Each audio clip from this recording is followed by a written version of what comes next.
देखो बच्चों, आज हम लोग कोऑर्डिनेट ज्योमेट्री का वस्तुनिष्ठ क्वेश्चन करेंगे।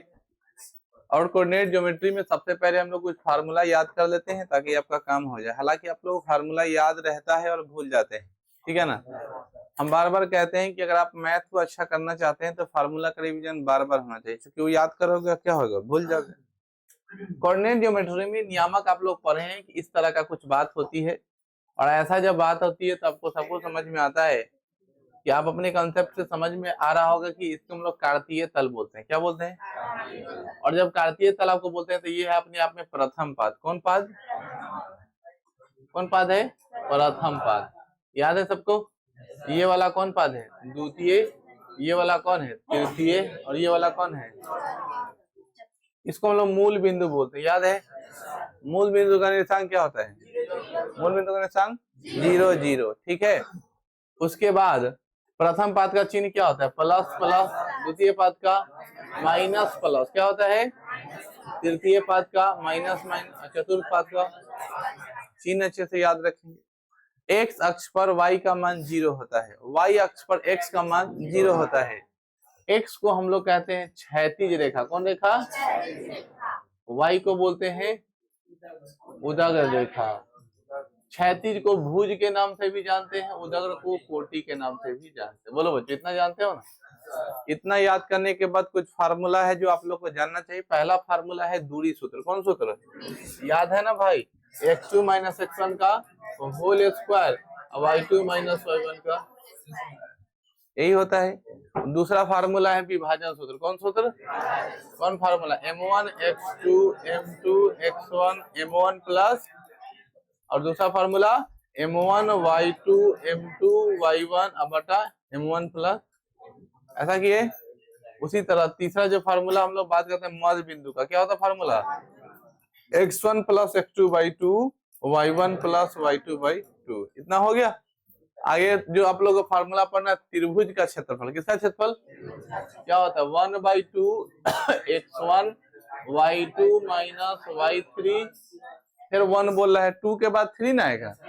x1 y2 minus y3 plus क्या होगा? x2 y3 minus y1 plus x3 y1 minus y2। ये फार्मूला है। त्रिभुज के केंद्र का निर्देशांक का फार्मूला होता है x1 plus x2 plus x3 y3 y1 plus y2 plus y3/3। इतने में हो गया फार्मूला। कोऑर्डिनेट ज्योमेट्री का सारा कहानी। मूल बिंदु से दूरी की वही बात है, दूरी निकालना है तो दूरी निकालना है। क्लियर है ना? अगर आप इतना समझ पाए तो आपका कहानी बहुत आसान हो जाएगी। अब हम लोग डायरेक्ट क्वेश्चन पे चलते हैं। ये प्रत्येक भाग जो काट करके रखे हैं, इस भाग को कार्तीय तल कहते हैं। क्या कहते हैं? Any problem? सारे हम लोग फार्मूला को रिवीजन कर लिए। ये उसी को ज्यादा समझ में आ रहा होगा जो फार्मूला याद किया होगा, जो समझ रखा है, वरना उसको लगेगा क्या हो रहा है, कुछ पता नहीं होता है ना। जैसे जो समझ पाया है उसी को समझ में आएगा। तो हम लोग पहला क्वेश्चन स्क्रीन पर देखेंगे। क्वेश्चन कहता है बच्चों ध्यान पूर्वक समझो कि किसी तल में एक बिंदु के स्थान निर्धारण के लिए कितनी लंबी रेखाओं की आवश्यकता होती है? गलत, 4 तो होगा नहीं। देखो, आप लोग पता है कि आप एक अक्ष और y अक्ष को खींचेंगे तो अपने आप क्या होगा? बराबर भाग में बढ़ जाएगा। कितनी रेखा चाहिए? 2 रेखा चाहिए। इसलिए ऑप्शन नंबर कितने होंगे? चलिए, अच्छी बात है। अगला क्वेश्चन की तरफ बढ़ते हैं। अगला क्वेश्चन आपके स्क्रीन पर है। यहाँ पर देखो ध्यान से। एक क्षैतिज लिखा हुआ है। एक क्षैतिज और दूसरी ऊर्ध्वाधर रेखाओं को प्रतिच्छेद करने वाले बिंदु को क्या कहते हैं? याद है ना? क्षैतिज मतलब सुता के, ऊर्ध्वाधर मतलब खड़ा होके। जब छेद करके जाएगा उसको क्या बोलेंगे? अरे समझ में ना, लैंग्वेज एकदम सीधा है। क्षैतिज मतलब सुता के, ऊर्ध्वाधर मतलब खड़ा करा के, और दोनों को छेद कर दिया, इसलिए उसको क्या बोलेंगे? मूल बिंदु। कौन बिंदु? अगला सवाल है, मूल बिंदु का निशान क्या होता है? 0 0, जहाँ पे x का मान भी 0 और y का भी मान 0। अगला क्वेश्चन आपके स्क्रीन पर क्या है, पढ़िए। निर्देशांक अक्ष तल 4 भागों में विभाजित करती है, तो प्रत्येक भाग को क्या कहते हैं? भुज कहते हैं? जी नहीं। कोटि कहते हैं? नहीं। क्या कहते हैं? क्या कहते हैं? इसे कार्तीय तल भी हम लोग कहते हैं। समझ में आ रही बच्चों? अगले क्वेश्चन की तरफ बढ़ेंगे। नेक्स्ट क्वेश्चन है, अभी हम थ्योरी करा रहे थे, निम्नलिखित में से निर्देशांक अक्ष में क्षैतिज रेखा को क्या कहते हैं? क्षैतिज रेखा को क्या कहते हैं? क्षैतिज मतलब सुता के, तो सुता के मतलब कौन? एक्स वाला। सोया कौन रहता है? कोई दिक्कत नहीं है। वाई अक्ष का दूसरा नाम क्या है? कोटि। कौन? या उदग रेखा, कौन रेखा, खड़ा करा के। अगला सवाल है, अगला सवाल आपकी स्क्रीन पर क्या देता है सो समझो। क्वेश्चन कहता है एक्स अक्ष में किसी बिंदु की दूरी को क्या कहते हैं। देखो एक्स अक्ष से किसी बिंदु की दूरी को क्या कहते हैं। जैसे मान लो ये वाला लाइन है, इसमें तुम लोग फंस जाओगे। ये दूरी की जब चर्चा करेंगे तो उल्टा बोलेंगे। ये एक्स अक्ष है, किधरों दूरी खींचो, ये तो वाई के बराबर होगा ना, तो ये अपने आप में कौन अक्ष हो जाएगा, वाई अक्ष। कौन अक्ष, इसलिए जब भी एक्स अक्ष से किसी बिंदु की दूरी पूछेगा तो क्या हो जाएगा, उल्टा हो जाएगा। एक्स को भुज कहते हैं तो होना क्या चाहिए, समझ में आ रहा है ना। याद रखना, ये दूरी वाला वर्ड हमेशा याद रखना। बोलेगा दूरी पूछेगा तो एक्स बोलेगा तो वाई का बोलना, वाई बोलेगा तो एक्स का बोलना, उल्टा करके बोलना। समझ में आ गई। चलिए अगला सवाल है, वाई अक्ष पे किसी बिंदु के निर्देशांक क्या होंगे। सबको याद है, गलत मत करना। वाई अक्ष पे एक्स का मान 0 होता है, वाई अक्ष पे, और पहला वैल्यू एक्स का होता है, दूसरा वैल्यू, अंकुर क्या कर रहे हैं, पहला वैल्यू एक्स का और दूसरा वैल्यू, तो देखो ना पहला वैल्यू एक्स का दूसरा वैल्यू, ये तो नहीं होगा। पहला वैल्यू एक्स का दूसरा, ये भी नहीं होगा। आंसर क्या होना चाहिए, 0 वाई। ये दोनों लगभग सेम है, लेकिन पहले एक्स का होना चाहिए फिर वाई का होना चाहिए। इससे वाई अक्ष पे एक्स का मान 0 होता। कोई दिक्कत है ना किसी को। चलिए बेसिक टाइप का क्वेश्चन आपको सिखाया जा रहा है ताकि पूरा याद हो जाए। हमको नहीं लगता है कि जिस आधार से क्वेश्चन सेट किया गया है ताकि आपको पूरा नीचे से लेकर के ऊपर तक जाया जाए, है ना। और अगर इस चीजों को हर पॉइंट पर अगर आप समझ पाते हैं तो ये मान के चलिए कि आप एग्जाम में कोई क्वेश्चन नहीं छोड़ पाए। हम मानते हैं कि हो सकता है वास्ट है, लेकिन इतना इजी तरीके से आपको समझाया जा रहा है कि आपके दिमाग में डायरेक्ट जाए। अब नहीं जाएगा तो फिर दिक्कत है, इधर आपको जाना चाहिए। एक्स अक्ष स्थित किसी बिंदु के निर्देशांक को क्या कहते हैं। सबको याद है एक्स पर क्या होगा, एक्स 0 होगा, यही ना होगा। अगला क्वेश्चन है -1 किसी में स्थित है। अब देखो -1 0 किस अक्ष पर स्थित है, एक्स अक्ष पर, क्योंकि y का मान सीधा क्या है 0 है, तो y का मान 0 होगा, x का मान कुछ रहे तो x से बना रहेगा। ऑप्शन नंबर कितना होगा, बी होगा। अगला सवाल है, अब ये देखो इजी वाला सवाल है, तुम तो इसको आंख में दबा के मार दोगे। बिंदु किस चतुर्थांश में है, कौन से चतुर्थांश में, कैसे पता कियो भाई, इसके आगे प्लस है, इसके आगे तो अभी पढ़ाए ना, प्लस माइनस कौन पाद में, चतुर्थ पाद में, इसलिए कौन लगाएंगे, आ रहा समझ में, प्लस माइनस कौन पाद में, चतुर्थ, समझ रहे हो, तो लगा दिए। अगला क्वेश्चन है 0,5 कहाँ स्थित है। 0,5 कहाँ होगा भैया, x का मान 0 है मतलब y अक्ष पे, x का मान 0 मतलब कहाँ होगा, y अक्ष पे। आंसर क्या होगा, x का मान y अक्ष पे 0 होता है, y का मान x अक्ष पे 0 होता है। बोल तो प्रथम पाद लगा देंगे, 3,5 दे देगा तब तो किस x में होगा, तो एक फिक्स जगह मिल गया कि वो न x पे होगा ना y पे होगा। ये 3 इधर से 5 इधर से, इधर चला जाएगा, ठीक है ना, अब उपाद में घुस जाएगा। अगला सवाल है 5,0 कहाँ स्थित होगा बच्चों, 5,0 कहाँ होगा, x पे, y पे, x पे होगा। आंसर क्या होगा, x पे। समझ में आ गई। अगला सवाल है x अक्ष पर किसी बिंदु का कोटि का निर्देशांक क्या होगा, 0 होगा। क्या होगा, कोटि, x मतलब कोटि मतलब y, तो x पर y का मान क्या होता है, 0 होता है। याद हो गया ना, कोटि मतलब y, अभुज मतलब x, याद रखना। क्वेश्चन थोड़ा थोड़ा घुमा के पूछता है और सारे घुमाएदार बातों को मैं भी आपके दिमाग में डाल दे रहा हूँ। y अक्ष पर प्रत्येक बिंदु का भुज का निर्देशांक 0 होगा, भुज माने x, तो y पर x का मान क्या होता है, अच्छी बात। अगला सवाल है, ये तो आप लोग बता ही दोगे डायरेक्ट, -2,5 किस चतुर्थांश में है, कौन से चतुर्थांश में, द्वितीय। सबको याद है कैसे है, माइनस और प्लस, याद है ना, माइनस प्लस कौन पाद में, द्वितीय पाद में। Option number B. इस टाइप का क्वेश्चन एग्जाम में एक पूछ ही रहा है, ठीक है ना, एकदम पूछेगा, इसलिए आप पाद को एकदम याद रखो। नहीं पाद है याद हो रहा है तो सूंघ लो, लेकिन किसी तरह याद कर लो, ठीक है ना। अगला सवाल है -3 और -5 किस पाद में है, किस पाद में, क्योंकि माइनस माइनस होता है ना बच्चों। अगला सवाल है, यहाँ पर लिख रहा है जब दो सरल रेखा एक दूसरे को परस्पर लंबवत प्रतिच्छेद करती है तब तल कितने चतुर्थांश में विभाजित होती है ना, छेदा छेदी होता है, एक दूसरे को क्रॉस करके जाता है, तो कितने भाग में निकलता है?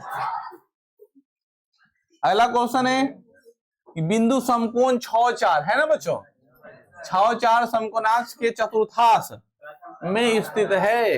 तो कुछ नहीं, समकोणाक्ष समकोणाक्ष से मतलब नहीं है, पाद पूछा है ना, तो ये प्लस है और ये प्लस है, तो प्लस प्लस कौन से पाद में? प्रथम पाद में। कौन पाद में? जब कोई चिन्ह नहीं रहता है तो प्रथम माना जाता है। आगे समझ में, जब कोई चिन्ह रहे तो प्रथम में रहता है। अगला क्वेश्चन है -3 और 5, -3 और 5 किस चतुर्थांश में होगा? तृतीय। मारते मारते मुंह आ देंगे, द्वितीय होगा। कौन होगा? द्वितीय ना होगा रे, कौन पाद? द्वितीय पाद। चलो अगला सवाल है, या फिर अगला क्वेश्चन बोला है कि 2 - 3 किस पाद में? चतुर्थ पाद में। 2 - 3 क्या है? प्लस माइनस है। कौन माइनस है? चलिए अगला सवाल है, अगला क्वेश्चन कहता है -3 - 4 कौन पाद में? क्योंकि माइनस माइनस। आगे समझ में, 0 5 कहाँ स्थित है? वो 0 5 में वाई अक्ष पर। किस अक्ष पर? 2 0 किस अक्ष पर होगा?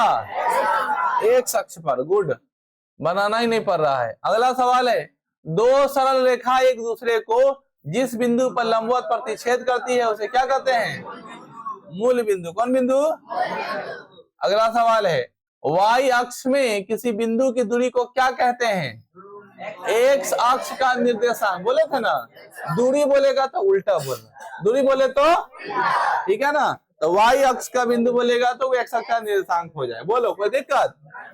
मूल बिंदु का निर्देशांक तो बच्चा को याद है, मूल बिंदु का निर्देशांक 0 0। Option number C. अगला सवाल है, 2 परस्पर रेखाएं किसी तल को कितने चतुर्थांश बताना है? 4। कितने में? Option number D. अगला सवाल है, प्रथम चतुर्थांश में किसी बिंदु का निर्देशांक भुज कोटि का निर्देशांक चिन्ह क्या होगा? क्या होता है? प्रथम चतुर्थांश में क्या होता है? Plus plus. तृतीय चतुर्थांश में क्या होता है? माइनस। Option number D. अगला सवाल है, एक्स अक्ष डी होगा। एक्स अक्ष का दूसरा नाम क्या है? भुज। क्या नाम है? ये भुजाक्ष लिखेंगे। क्या लिखेंगे? भुजाक्ष। अगला सवाल है, एक्स अक्ष में किसी बिंदु के निर्देशांक कोटि का मान क्या होता है? 0 होता है। क्या होता है? अगला सवाल है, वाई अक्ष में क्या होता है? एक्स का मान 0 होता है। ठीक है ना। मूल बिंदु का निर्देशांक क्या होता है? 0 0 होता है। ये -2 3 किस पाद में? चतुर्थांश में स्थित है? द्वितीय में। किसमें रे? क्यों से पता चला? माइनस और प्लस। चलिए अच्छी बात है। 2 - 3 किस पाद में होगा? चतुर्थ में। किसमें? चतुर्थ पाद में। अब आया मूल बिंदु से किसी बिंदु, लिखा हुआ है ना, मूल बिंदु से pxy से किसी बीच की बिंदु।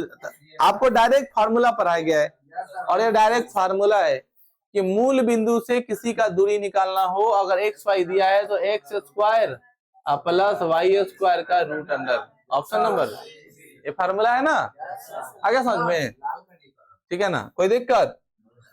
अगला सवाल है, मूल बिंदु से दूरी। अब इसमें पूछ रहा है, अब डिजिट दिया, मूल बिंदु से किसी बिंदु की दूरी निकालो। बाबू रे अभी ना पढ़ाए हैं कि मूल बिंदु से जब दूरी आप लोग को निकालना हो तो क्या करना है? x का स्क्वायर। किसका स्क्वायर? प्लस y का स्क्वायर का रूट अंडर। 16 और 9 25 5 है, 5 आएगा ना। Option number. आगे समझ में, मूल बिंदु से निकालना हो तो कैसे निकालें? कोई दिक्कत किसी को? चलो अगला सवाल आपके सामने क्या है, y अक्ष का यह कौन सा बिंदु है? y अक्ष का वह कौन सा बिंदु है जिसकी बिंदु 4 दूर से दूरी 5 मात्रक है? y अक्ष का वह कौन सा बिंदु है जिसकी बिंदु 4 दूर से 5 मात्रक है?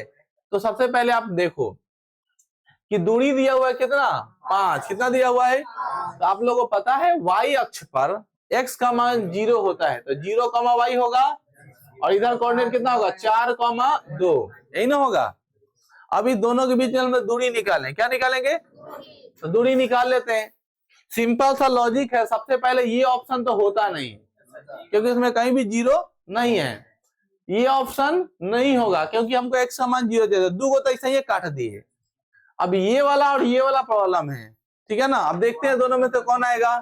अब अगर मान लो हम लोग लिखते हैं यहाँ पे y के जगह पर, ऐसे डायरेक्ट अगर बनाना चाहते तो कैसे बनता है, सो देखो x2 माइनस x1 तो 4 माइनस 0 का होल स्क्वायर ऐसे बनता है, और प्लस y2 माइनस y1 यानी 2 माइनस y का होल स्क्वायर बराबर किसके 5। तो 5 है रूट रहेगा इधर। अब देखो 4 का स्क्वायर 16 और 2 माइनस y लिखेंगे का स्क्वायर, देखो इधर का रूट इधर स्क्वायर में चल जाए कितना होगा 25। तो 2 माइनस y बराबर 25 में से 16 घटा ले कितना मिला 9 मिलेगा। तो 2 माइनस y स्क्वायर बराबर 9 मिला। अब देखो 2 माइनस y बराबर स्क्वायर इधर रूट में चलाएगा तो 9 का कितना मिलेगा 3 मिलेगा। तो y बराबर क्या मिला 3। अब माइनस में रहेगा ये प्लस में तो क्या आएगा माइनस में, तो y का मान क्या मिला 1, इधर ट्रांसफर कर दे। y का मान कितना मिला बच्चों -1, यानी आंसर कौन सा होगा। आ गया समझ में कितना होगा बोलो। इधर का माइनस कोई बोले थे ना, कोई माइनस मतलब बम कोई नहीं रखना चाहता, इसे धरा दिया जल्दी से उधर फेंक दिया। माइनस का मतलब बम कोई नहीं रखना चाहता। अगला सवाल है अगला